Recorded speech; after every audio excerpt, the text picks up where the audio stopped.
Какво ще сготвите, Яна, днес за обяд? Ще направя вкусна и лесна запеканка с броколи. Яна първо ще бланшира броколите за 2-3 минути. През това време в купа си разбих 3 яйца. В кисело мляко сложих една лъжичка бакпулвер. Добавих го към млякото и разбърках. Ще разтопим 15 грама масълце от мандра сърница. Яна ще нареже сиренца и кашкавал на купчета, отново от мандра сърница.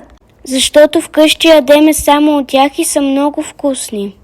Изсипах маслото, брашното и разбърках. След това Яна добави сиренето, кашкавала и броколите и отново хубаво разбърка.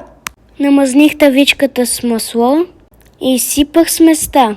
Изпекохме на 180 градуса за около час. И след това си облизахме пръстите. Напишете ни дали запеканката ви хареса и дали искате още рецепти от Яна.